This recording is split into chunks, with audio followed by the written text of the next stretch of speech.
Yalla. Hello, everybody, and welcome to the Blue Abroad Show here on this Monday, the 30th of June, 2025. We are here after round 16. We are here after the ratings. And I got Jono Baruch with me. Hello, Jono. Today, how are you, mate? Good to be with you. Happy Monday. Happy end of financial year to those who celebrate. Oh, yeah. How's your weekend? So actually my weekend was solid. My weekend was good. I actually tuned out from Carlton Friday, like did the review, woke up, did the review, and then like usually I'm pretty pedantic about replying to every DM and every message. I just like, nah, like I need to go away. I need some space. Yeah. Yeah. What about you, mate? How was your weekend? Fair enough. Yeah, it was good. I am still yet to watch the full replay of Thursday night. I was out and couldn't watch it, but watching the KO Mini was enough. So thank God for KO Minis. Weekend was good. Just chilled, saw a little bit of footy, which wasn't us, and just tried to do some other things, which wasn't think about this and how it's all going. So, which I found really good. Like playing on Thursday night, it ruins your whole weekend, but it also gives you a chance to put it to one side, and you can actually enjoy the rest of your weekend for what it is. So, that was really nice. It was really nice to do other things. Yeah. Well, thank you for joining me tonight. I've said this. I said it a few weeks ago after another one of the bad losses. Like it's a bit awkward to ask guests to come on for an hour. To be honest, like Pommy, I have like a security blanket with Pommy. But if he's not available, then I don't have that same safety security blanket with a lot of people. And so I really do appreciate you coming on and spending an hour or so here and whatever shooting this shit. I know it's not ideal, so I do appreciate that.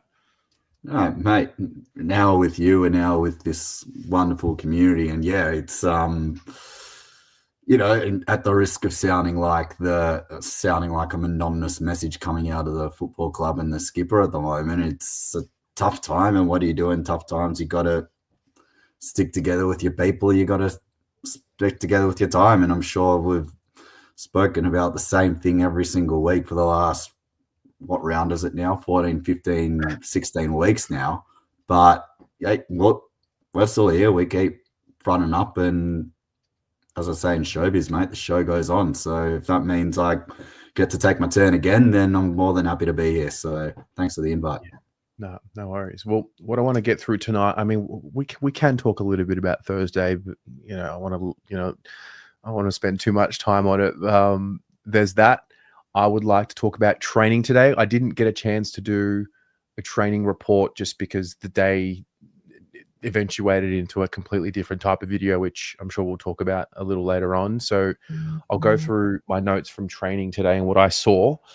We'll talk a little bit about, I guess, the next week, because there's a big game coming up on Friday against an arch rival, which means a lot to a lot of people. Small game.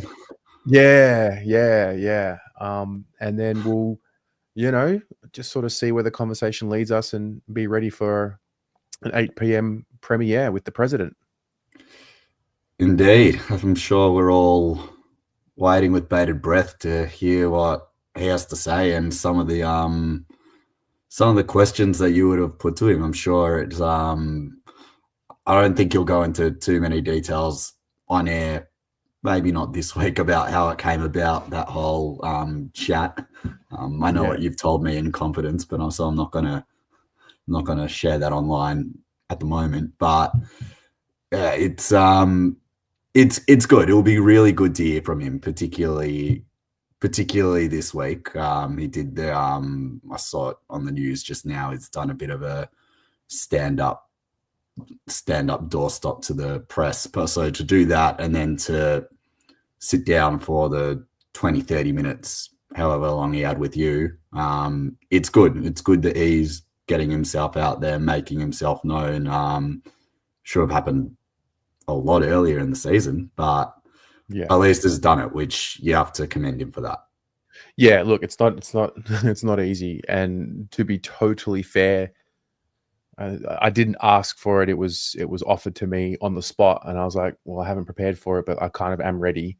And we literally met today for the first time on a camera. Like it might be a little bit awkward at the start because it's like literally we had just met for the first time and sat in each other's presence. And so, yeah, look, I mean, I don't think anyone should be expecting the answers to the problems and we're going to beat Collingwood this Friday because of the interview. It's just, I just think it's a symbol of, can we move forward together? Can we actually do the whole togetherness thing with, fans and club? And, I took it as a gesture of, okay, we are extending the olive branch and maybe we can try and do this.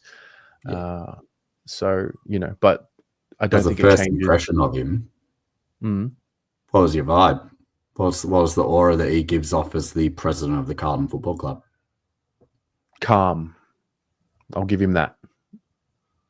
Yeah. Cool, calm and collected. Not going to be panicking. That's the vibe. But like we spent 15, 18 minutes. So I don't, my opinion on what's going on with Carlton doesn't change because of the interview, to be honest. Like it's the same thing. I have the same disappointment. I think it's just important to start this chain of conversation, whether it's with him or other leaders of the club. Like I think it's part of how we can move forward. Yeah. Well, it probably leads into a question to you and for the chat. And there's a lot of rhetoric coming through just from particularly on socials and coming through now of clubs being called a lot of things, Organisation FC, Corporate FC. There's a clip here about the president living in Sydney, but that's okay. And I know we'll probably get in and touch on the Brad Lloyd stuff a little bit later, but it's an important question. And it's not so much reserved for crisis mode, but it's more around how are you building your football club and also how do you want your football club to look? So your first impression of Rob Priestley is that he comes across as calm, not going to make any rash decisions. What are the type of leaders that we want leading our organization? Do we want them to be, bombastic, flip over the table if something goes wrong, or do we want them to be a little bit more assured, a little bit more calm, ruthless, but not afraid to make the tough calls? I think that is exactly what it is right there. The way you describe that. I mean, that's my opinion. Maybe we can open that conversation to the chat, but if the calls need to be made on certain things, like the real hard ones, then my perception is really as simple as this: that the culture of the club and the mentality of the club, I think, starts from the top, and at the very top is the chairman of the board, and that is the president. So I think it's no secret. What I'm saying here isn't a secret to anyone, but he's got a massive job ahead of him to regain some sort of trust with the fan base, because right now we're in this really critical point where the rhetoric's starting to get a little venomous around trust and no confidence and these sorts of conversations. And this is just what's happening. So now is not the time for silence. Now is the time to, try something different. So, I mean, but I think to be a Carlton person, you have to have some sort of, what's the word, like fire or passion or the word. Well, this comes back to image, right? And what is Carlton and the conversation of old Carlton, new Carlton, old Carlton, 5 coaches since 2012 or something like that. Steve Kernahan as president, we are Carlton, and fire truck the rest. And then you've got the likes of Mark Lejudice, who's, calm, invisible, fix the place up on the books, but you only really hear from him unless you absolutely needed to hear from him. And, Rob Priestley's been in the job for 6 months now. First time we've probably heard from him, probably only really needed to hear from him now. It's more about, as you said, and you used the word trust before, can you trust the people in those leadership positions? And you give Rob the benefit of the doubt. He only has been on the board a while, but has only just gotten his feet under the desk in the top job. But again, it's what image do you want the Carlton Football Club to be painted in? Do you want them to stay the way that they were? And that is that, I used the word bombastic before, but maybe, just, the loud, the John Elliott style, this, that, if it wasn't working, just hard, relentless, maybe a little bit irrational at times? Or are we sort of moving into this say like, we'll just like easy going, not quite easy going. That's not fair. But no, I think we're not that club anymore. No, for a John Elliott type. No, we're not. And I think there's a lot of good that comes out of not being that club anymore. But in the same breath, that's also part of your identity. That's part of what made you great as a football club. Yeah. I think we got to earn the arrogance again. It's I don't think it's about earning the arrogance. It's about striking the balance. It's about finding the balance between being a progressive club and moving forward and staying measured, but also being relentless in the pursuit of excellence. That's what John Elliott was. He was absolutely relentless. Sticks was relentless in the pursuit of excellence. He was probably let down by, a few people off the board, some of which have, chimed in the latest crisis, which I sent a lovely tweet out about earlier this week. But there's something about trying to strike the right balance, and it comes from your board, it comes from your executive, and it comes from your leaders in the footy department as well. It's about trying to nail the right people, and it's interesting. You speak about trust. You want people to have the trust in the board and the trust in the people in the positions at the club. And how do we get that? So we're going to hear from Rob in conversation with you at the top of the next hour.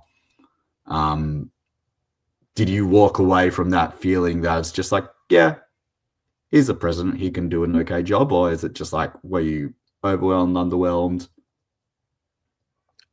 I have been sucked in before, and that won't be happening again. But I also need to give the benefit of the doubt and start fresh. So I need to move on from that. But it doesn't change my opinion. Like, do I have total trust and faith that the decision makers will get it right? I don't.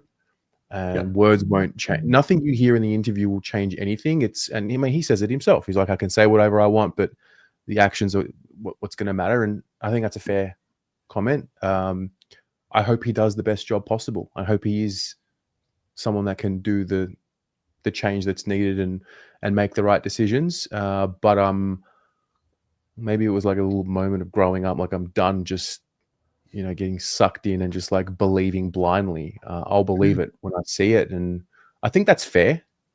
I think that's fair and reasonable. And I think he would say the same thing as well. So that, and that's why you put in these positions at the top on the board, or, if you're the president, like that's the ultimate pressure right there, 100%. And again, there's a comment about the fact that he was put in and voted in by the board and not by the members. And it's just like, okay, there's the people on the football club board. Yeah, as members, you're entitled to a view, but people on the board are a lot smarter than you and I. And if they're voting him in to do the job, then fair enough. Yeah.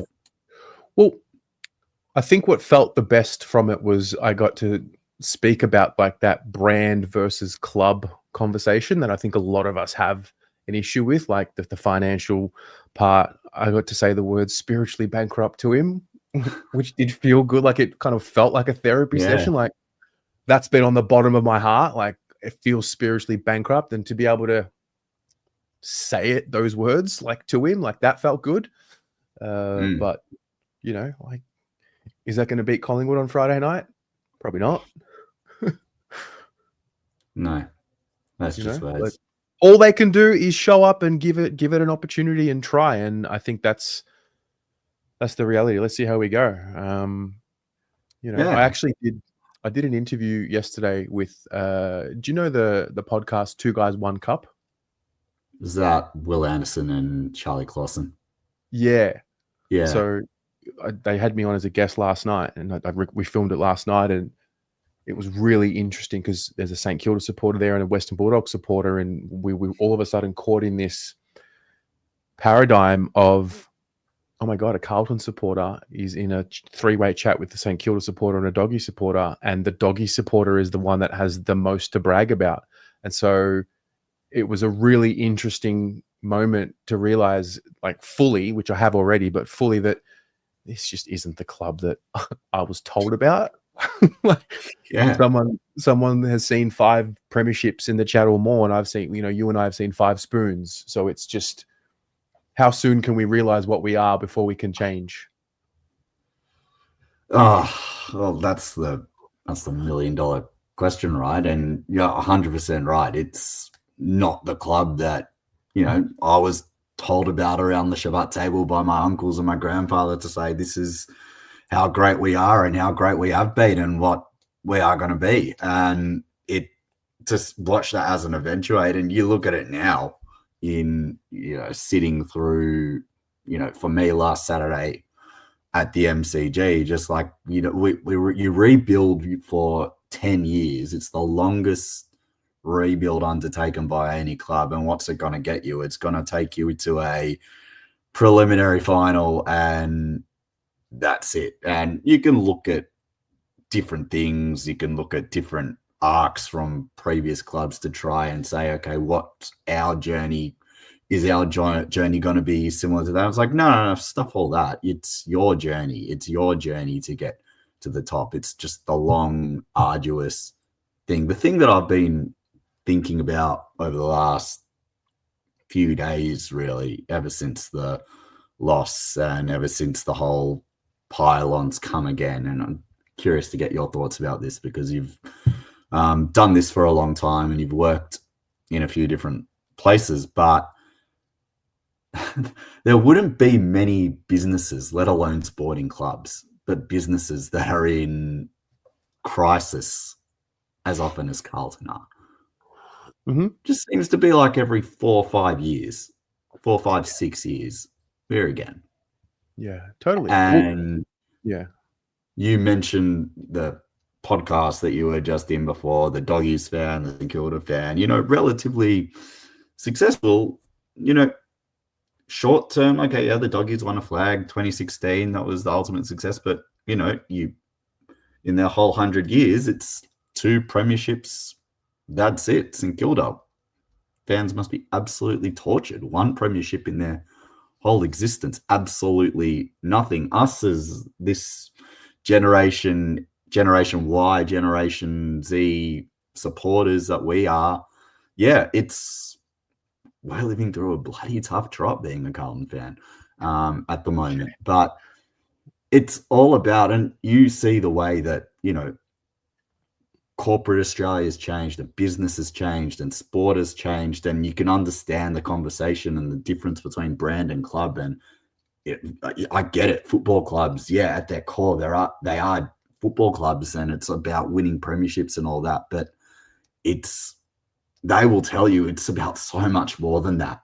Even though the fans will say, "No, fuck that. It's all about the flags." That's all we ultimately care about as footballers. But just as a business for a sec, just stepping away from football, how does it get to be that just back here in this constant cycle of crisis? well,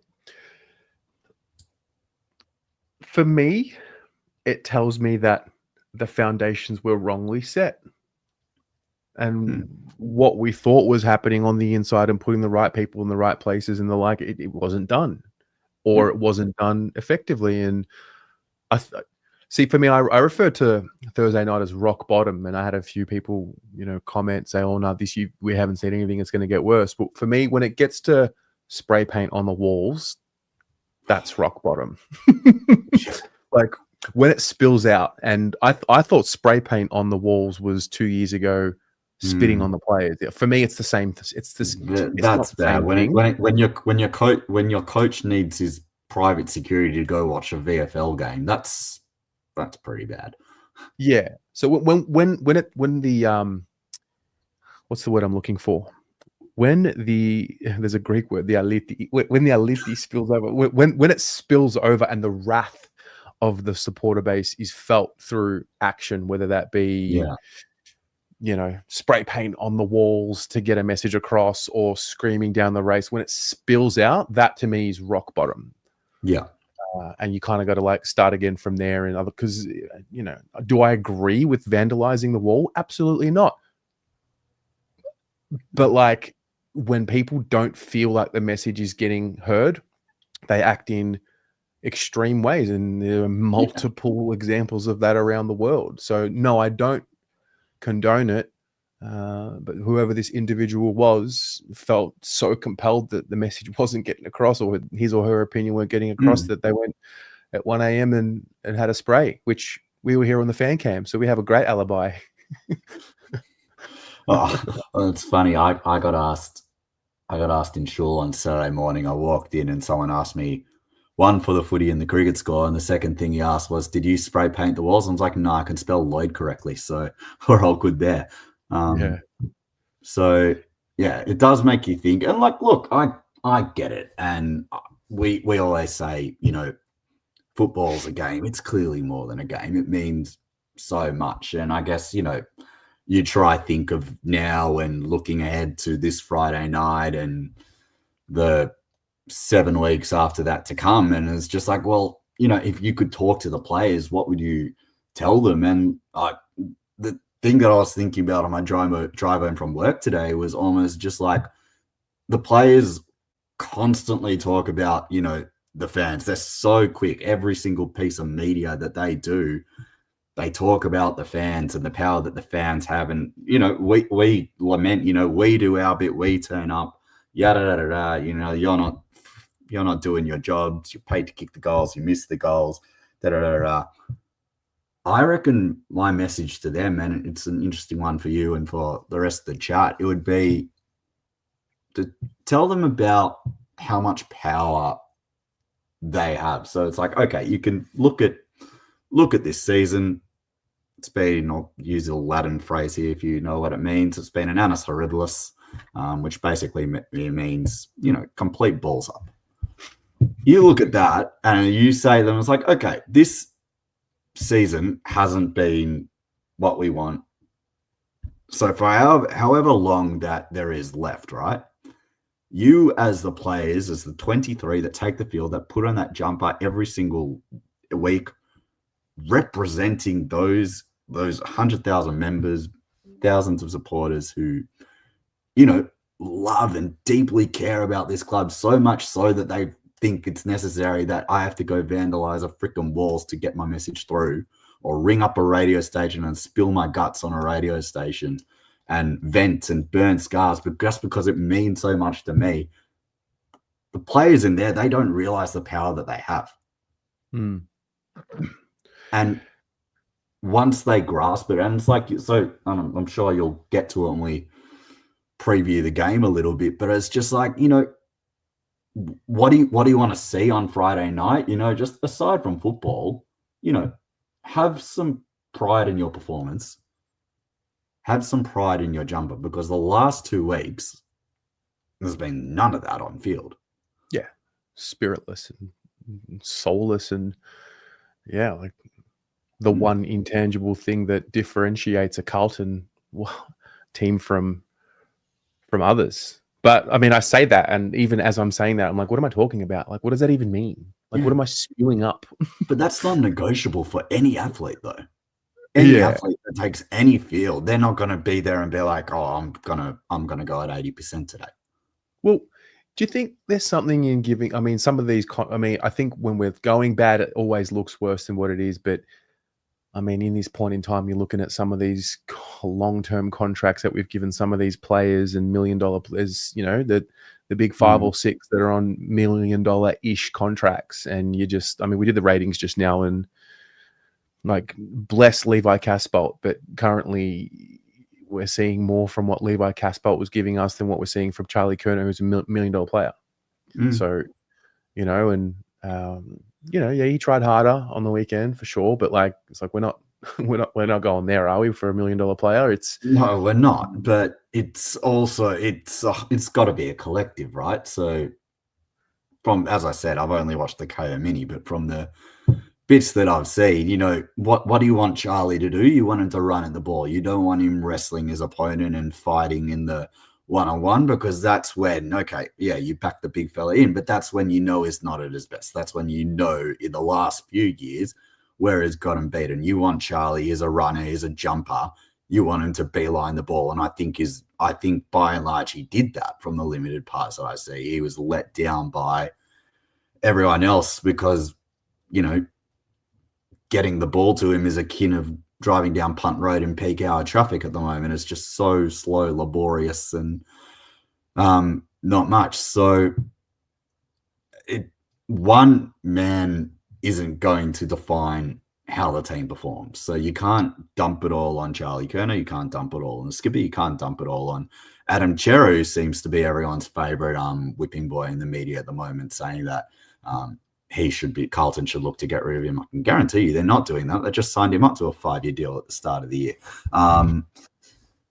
So it's interesting. And you spoke about spirit and how it just hasn't been there the last couple of weeks until really the game's been done and they're like, well, fuck it. And it's just like, okay, well, if you can't get up for North and you can't get up for Port Adelaide away, and you listen to some of the things that have come out from the Port Adelaide side, they knew that we were, you know, buggered, and they're like, right, I'll go after them. You know, how easily did Miles Bergman just lose Patrick Cripps in that? So there has to be I'd say a seismic shift in the way that they think and the way that they prepare. And again, it's not that you can't question any athlete's, you know, courage, commitment, because if they take the footy field, it's brave, man. It's like dealing with sporting injuries is nuts, and playing in that environment is crazy. Yeah. Well, what do you want to see the next 8 weeks? Like, is that just spirit now? Like, is it just pride? Because we've kind of given in and resigned ourselves to the fact that, you know, season over, we're not winning it, like, clearly, but like, and this is an open question to those of you watching, like,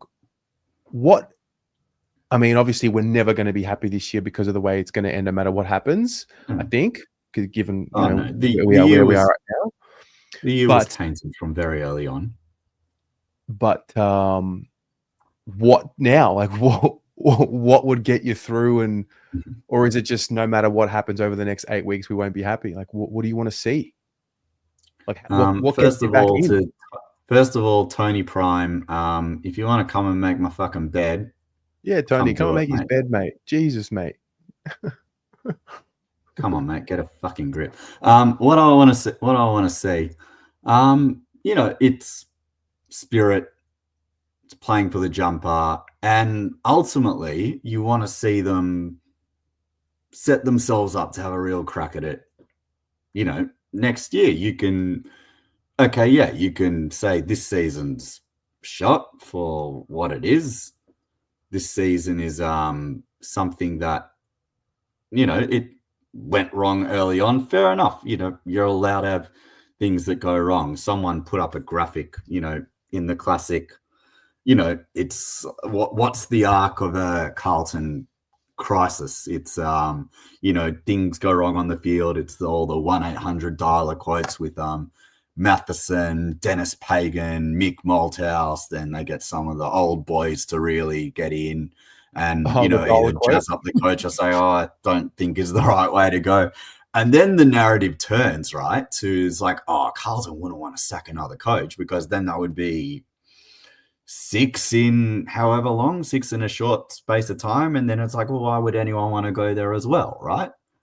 That's inevitably how the narrative turns. So look, there's clearly a decision to be made on Michael Voss and the coaching staff and the head of football and all the key people there, and it will be Graham Wright and his team that come in and will be forced to make those decisions. But for the here and now, and you have to stay in the present with all of this as well, as much as you want to go ahead and rip the Band-Aid off. What do you want to see for the next 6 weeks? Michael Voss will be the coach for the next 8 weeks for the rest of the year. You want to see them set themselves up as best as they can to win the games, first and foremost, to win the games. And then, Tom Arthur's nailed it, something that you can grow into in 2026. And I'm going to sound like a bit of a hypocrite here and saying that you don't want to think of other teams' arcs and what they went on, but Melbourne, the year before they won the premiership, they were shot halfway through 2020, but they won 4 games or something on the run home, finished just outside the 8, 9, 10, 11. I can't exactly remember exactly when they finished, but they played in the way and they set themselves up to really go in 2021, and it took them all the way. Now, did Melbourne win the flag ahead of time? Maybe. You could probably say that it might have been a bit of an aberration considering how things have gone at the D's since then. But you look at the list now and they'll be shook up as well. But you just want to see them put themselves in a spot where they can really say, well, you don't want to waste the opportunity that you've had to get an 8-week head start. So yeah. Fair. Well, let me run through what happened today at training. Yes. I sat with Paul Sebastiani. What were Paul's thoughts on the proceedings? Mate. So Paul fired up at training today. And okay, so it was silent out there. It was my perception. Like, I heard Charlie screaming early in the training session. I was like, oh, like he was really vocal, like screaming. And then he went in after a certain period of time. And after that, it was just, I felt my opinion and Paul felt the same, that it was just quiet. We looked at each other and it's like, where's the screaming? Like, it's a footy training session, like demand the ball, scream for it. And maybe that's just not what this group is, but maybe there is something in that. Maybe there's not. So I want to be very careful of trying to create something out of nothing. But, my perception, and with Paul as well, it was just a little quiet. Yeah. The skill errors are there. I actually didn't film training at all today. I just sat and watched it with my eyes, and I was like, yep, a few skill errors there. Yep. Like, it's there. It's not pretty. And so I'm going to brace for whatever's coming on Friday night because of that. But in terms of the particulars, Cincotta and Pito were sort of there to the side. Jack Silvani did not a lot. I actually went up and spoke to Mitch Cleary, and he was basically just waiting for the news for Jack so he could, break the story. So that was really, really cool to meet Mitch. And looks like Jack is sore, and he didn't do any of the full session. So there's that. Cincotta went upstairs pretty early after the warm-up, but that could just be managed. Adam Chera had his left shoulder strapped, which I thought was interesting. He ended up wearing the no contact cap. I think it means no contact. So yeah, Nick Newman continues to just do full training every time I watch him. So here's the question, right? And it's based on what we just spoke about. So you've got 8 weeks to go. Your season's shot. You're planning for next year. If Nick Newman knocks on your door, if you're the senior coach, Tez, and say, put me in, are you saying no? Are we in finals? No, the season's dead, mate. You're 3 games out of the 8. Then I personally just don't think it's worth the risk. Yeah. I think he can have a really good year next year. If we're not in a position to play finals footy and contend, then I personally don't see the point in the risk. I think maybe we can learn from what happened last year with Doc. We kind of got away with it. I ultimately think it was the wrong move to bring him in. Like maybe they wanted to give the group a bit of a boost, but that's putting the individual ahead of the team and whatever. That last 100%. Game of last year was a number of mistakes, but and people are going to bring up the 2021 example for Curnow when they brought him in for the last 4 games. That was probably because, one, there was no lower league footy because of COVID, and 2, that was probably a mental health thing for a young player who had just missed the better part of 2 years worth of injury. Yeah. And is just like, you can come in and it's like, you can still play this game. It's fine. Whereas Nick Newman is at the other end of his career and still very much an important player. And I think they'll heed the messages of what happened last year with Sam Doherty, and I hope they play it safe. I hope they know what they're doing. Yeah. So that was Nick Newman. There was like a scrimmage drill that they did where they kept score. And I think this paints a bit of a picture of the situation, like the inaccuracy. So one team kicked 7 goals 9, one team kicked 1 goal 7. So 8 goals 16 between both teams. I think, again, I'm not reading into anything. I just noted it down. I thought, oh, that's interesting. Like, I see that every week. Train like you play, right? Bit of positivity. Well, apparently, Jagger was out there doing laps. It was good. He came around. He got a clap every time he came around. There was some supporters there that were getting around him. To your eyes, does he look bigger? I mean, yeah, in theory, but I don't think Jagger's ever going to be like a thick midfielder. He might be strong. I could be wrong. They'll break what makes him special if they try and get him too big. Yeah. Harry was out there for some light duties. Really light. No sign of Sam Walsh, no surprise. Williams was out there. He had his left upper leg strapped. Don't know if that was a quad, hammy, whatever.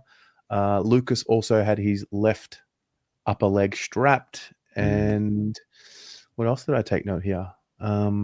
Charlie actually trained. I don't think I've seen Charlie train that much at a training session for a while. Maybe it's just the days that I go and he's getting managed or whatever, but he was out there a little longer than what I'd seen him most of the year. And and then I think the big thing was it was just quiet. Yeah. Like it was just, maybe it's nothing. Maybe I am just pointing out something that does not matter, or maybe I am. But that was something that I definitely looked at. And Paul actually, he's like, come on, lads, like bit of voice. Good on him. So that was the training report. Yeah. Well, reflective of Paul's actions, definitely reflective of what you want to see. And probably the group's quietness is just a reflective of just how glum things might be that inside there at the moment. And you'll hear I'll give you a Brendan Boltonism, Tez. You'll hear about equilibrium and wanting to not get too high and not get too low, and come in on a Monday and it's like, oh, you don't know if you've won or lost, and it's fine. But we've spoken about it before. These guys are human too. Like, your workplace gets vandalized, you'd feel that. And that's the thing. It just seems to be a little bit too much at times for a lot of people involved, and it is what it is. And Yeah. let's talk a bit about the Pies on Friday night. Jono. These guys. Is it like I'll are tell you you what, though. I'll tell you what, bracing, though. It's interesting, right? So on one hand, you just pop the graphic up and immediately your face scrolls at the colors of the jersey, right? So you go, oh fuck, like if there's any team to that they'll want to get up and about at, it's those guys, and you know that they'd lift for a game like that. And then there's the other part of it, which it makes you want to sit down and rock in the fetal position. I was like, what the fuck are they going to do to us? Just honestly. But hey, it's one of the best things about football. And it's that you get another chance to rock up, and it's another opposition, another set of 23 guys that you need a plan to beat. I guess. I went to Marvel Stadium with an Eagle supporting friend of mine to watch them on Saturday night. They were off.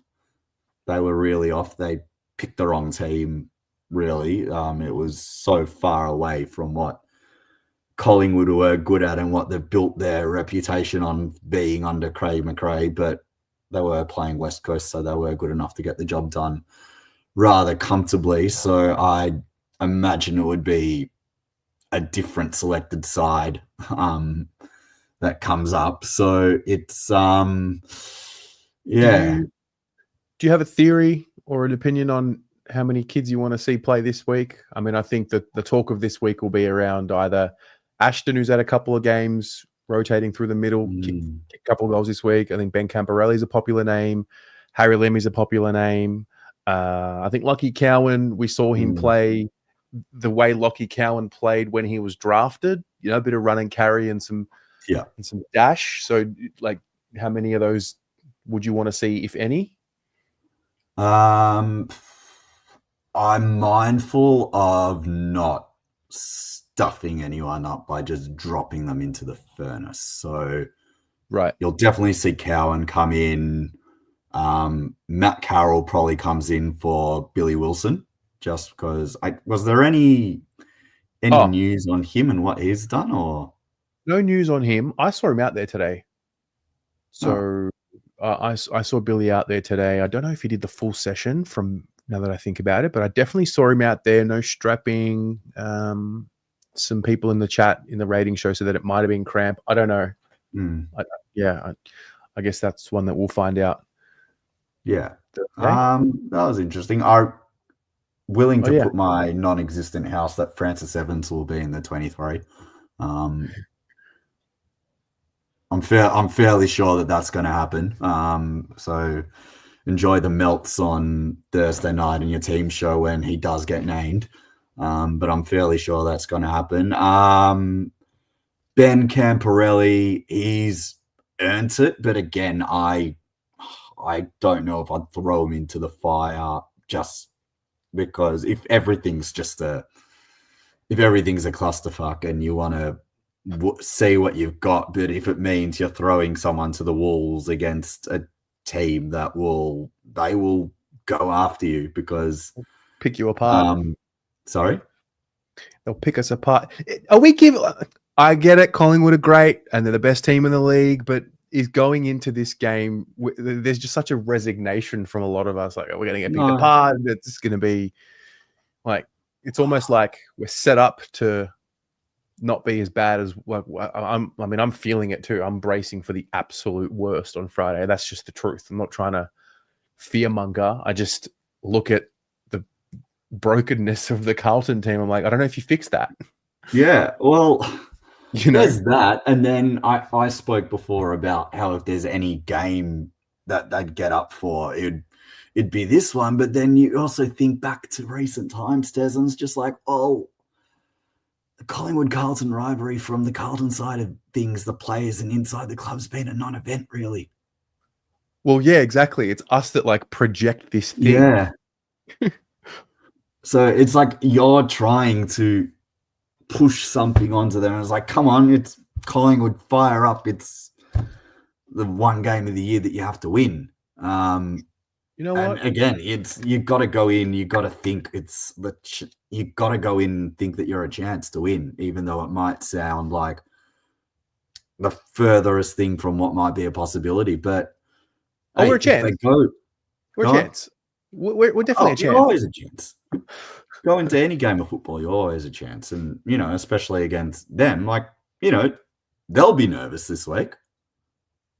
Because on one hand, they'll be like, oh, imagine we can really light this joint on fire. But then there's also that 20% chance that they're going like, imagine we lose to these guys.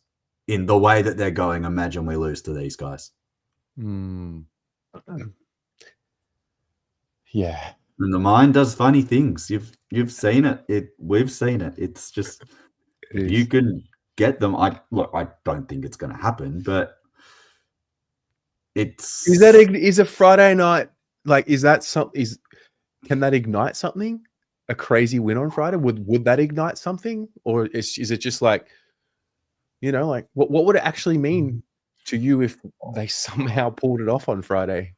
Oh, well, I'll give you 2 words what it means, and you're gonna burst out laughing. Emotional nourishment, because that's probably all it is at the moment, considering the year that it's been and what's come before. And okay, yeah, great, you beat Collingwood, but they're 10 points clear on top of the ladder, and they're well into neutral. Well, not well into neutral mode, but they're gonna start managing their players and get themselves really cherry ripe for the back end of the year.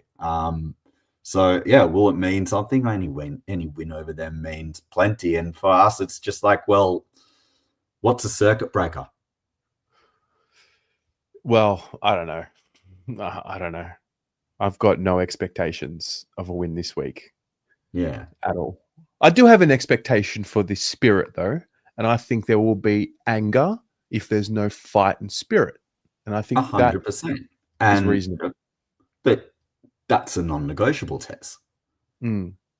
For any elite athlete, it's a non-negotiable for there to be fight, for there to be spirit, for there to be some level of effort. And fair enough, if you get outplayed to a certain level, you can cop that. But what you can't, what you can't cop is just not seeing any fight. And I said it on the team show last week with Pommy. He asked us before we named our teams. It was just like, what do you want to see? And I said to him, it was like, in my best Stuart Dew impersonation, show a bit of fucking fight. Because there was none of that.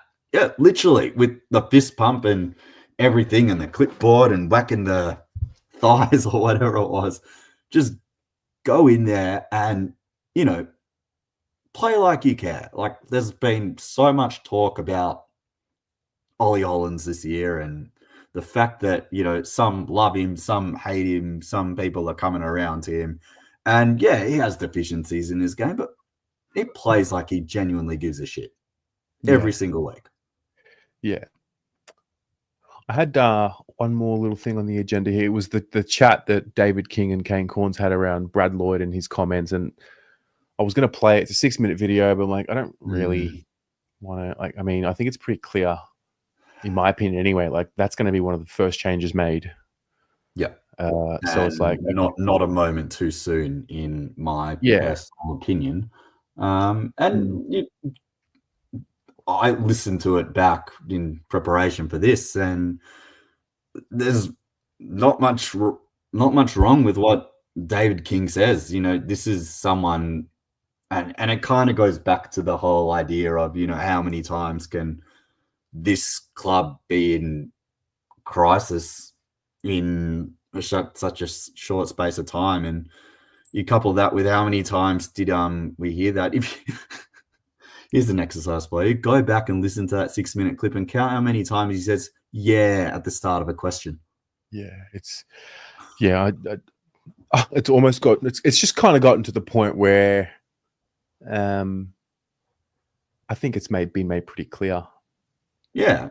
I think he knows as well that he probably If the knows movie's not, let me tell you now, if the movie's not made at the end of the year, there will be fire. Oh my God. Mate, there'll be fire. No, there will be people who can't wait to put his head on the stick, let me tell you. Yeah, and you know, again, I'm trying to balance the whole passion and humanity as well, because this is a human being and all of those things, but you know, purely about what's in the best interest of the club.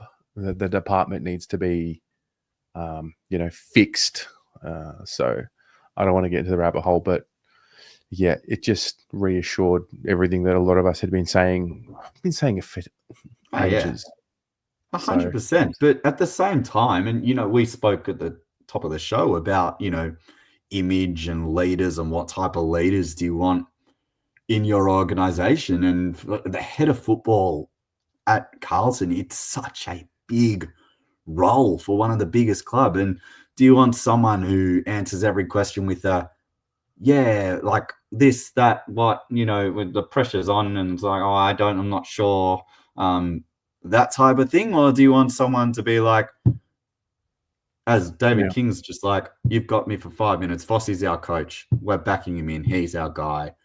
Da, da, da, da. And just someone to sound really assertive. You know, Brad Lloyd, I've known Brad for a while. I've worked with him a little bit, had a little bit to do with him over my time in the media. He comes from a great footballing family, but he's always seemed to be a guy, particularly in the times that he's spoken in public in his role at Carlton, is just always seem a little bit unsure. Yeah. And you know, I can understand maybe the boots are too big for some people to fill in some roles, which is why, yeah, there's so much, you know, thought about, oh, what's Graham Wright going to do? But again, his first job as a CEO, what if the boots are too big for him to manage the entire operation? It's all about, and as you said, I think you said it on the Prendergast show last week, it's about picking the right people for the right roles, which for so long they just haven't been able to do. Yeah. Yep. Yes, Lou. You know, he is Matthew Lloyd's brother. Yep, he is. So yeah, wow, mate. It's just it's just another week. It's another week. It is, man. It is. You know, it's crazy. It's round 17 and we're just so in the dumps, mate. Like it just, I don't know. We'll just find a way to get to the end of the year at this point. That's all. Yeah, but I go back to what I said earlier about, you know, if you could talk to the players, and you know, if there's any players watching this stream now, the power that you guys have over this next 8 weeks, and it's like, okay, yeah, things haven't gone your way this year on field. There's been one thing after another, and I'm sure there'll be other stuff coming out in the wash about what's gone wrong this year. But for the here and now, for the next 8 weeks, you have the power to bring so much happiness to so many people. And yeah, you might not win every game. It's probably unlikely that you'll win it. You know, it's a hard competition and it's hard for things to change. But if you know and you speak about so often how much the fans mean to you and how much us as fans you mean to us, then if you go out there and you play with that effort, I think ultimately that's what you want to see, Tez. Yeah, there'll be a buy-in. There'll be some sort of a buy-in of energy if they show it this week, no doubt. But is it fabricated or is it real? Fabricated is probably not the right word, but is it far out? What's the word I'm looking for? Is it real or is it just something? Sorry? Is it authentic? That's it. That's the right word. Thank you. Is it authentic, and is it something that's like almost tokenistic, that they come out breathing fire in the first quarter as they've done every single week this year and then peter out? Or is it something that is just like, no, we're just going to play with no fear here. 8 weeks, we're just going to play with absolutely no fear. If you do that, I guarantee you'll get the fans back on side. Well, we will see. Jono, we're going to wrap up because in 5 minutes, the chat with the president will premiere on the channel. So thank you very much for your time. It's always a pleasure to have you on and hear you speak. I just want to preface the interview with the president. I mean, there's no messiah solutions to be had. I think, if anything, it's just a symbol of the club listening, that they have to try and connect. And that's, I think, don't have too much expectation. But at the same time, make your own assessment. I'd actually be really curious to see how it's received. So yeah, I will leave it there. Jono, any final words? Anything else on your mind before we wrap up? Stick fat.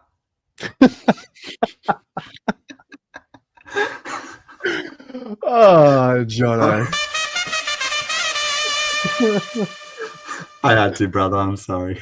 Oh, that is very good by you. All right, everyone. Good night. Go Blues.